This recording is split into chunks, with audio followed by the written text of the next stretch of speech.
अच्छा, Zen master हाकुइन के बारे में हम लोग पहले भी बात कर चुके हैं। तो आज की कहानी उनसे थोड़ी सी रिलेटेड है। हाकुइन का नाम मैंने पहले इसलिए लिया क्योंकि हाकुइन के बारे में हम लोग पहले बात कर चुके हैं।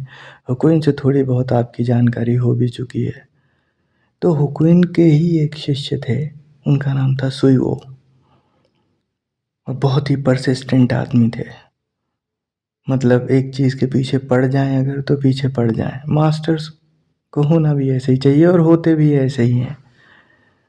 होना कैसा चाहिए कैसा नहीं चाहिए हम और आप कैसे डिसाइड कर सकते हैं, लेकिन गुरु तो गुरु होता है, गुरु की महिमा अपरंपार है। तो सुइवो जो कि हाकुइन के शिष्य थे, उनके जीवन का ये एक किस्सा है। बहुत सारे स्टूडेंट थे उनके पास, पढ़ने आते थे, शिक्षा लेने आते थे, अच्छे टीचर थे सुइवो। तो एक बार की बात है कि गर्मी के समय में एक शिष्य उनका आया जो कि जापान के सदर्न पार्ट से आया हुआ था। जैसे इंडिया में अपना नॉर्थ साउथ है, वैसे ही ऑब्वियसली हर जगह होता है।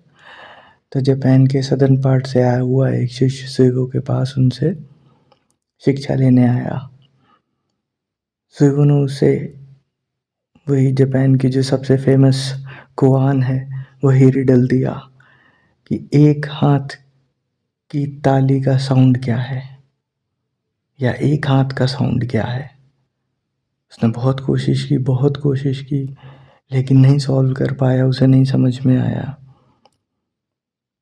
फिर वो लौट के सुइवो के पास आया, बोला नहीं समझ में आ रहा है मुझे, मैं नहीं सॉल्व कर पा रहा हूँ, मुझे लगता है मुझे अपने सदर्न पार्ट में ऐसे ही जाना पड़ेगा, बेइज्जती हो गई मेरी, मैंने तो क्या क्या सोचा था, क्या क्या होगा, एनलाइटेंड हो जाऊँगा मैं, कुछ भी नहीं हुआ। आपका एक सिंपल सा रिडल मैं नहीं सॉल्व कर पाया, मैं क्या ही कर पाऊँगा। I have to go back to my place in shame. मुझे शर्मिंदा होकर अपने घर और अपने गांव लौटना पड़ेगा। सुइवो ने कहा ठीक है, अगर तुम जाना चाहते हो तो जाओ, लेकिन मेरी रिक्वेस्ट पे एक हफ्ता और। उसने कहा ठीक है। उसने फिर एक हफ्ते ट्राई किया लेकिन कोई रिजल्ट नहीं आया। फिर वो बेचारा और उदास हो गया, फिर आया सुइवो के पास, बोलता है मास्टर मैंने बहुत ट्राई किया लेकिन नहीं हो रहा मुझसे, मुझे नहीं समझ में आ रहा है, मुझे वापस जाना पड़ेगा। सुइवो ने कहा अच्छा एक हफ्ता और।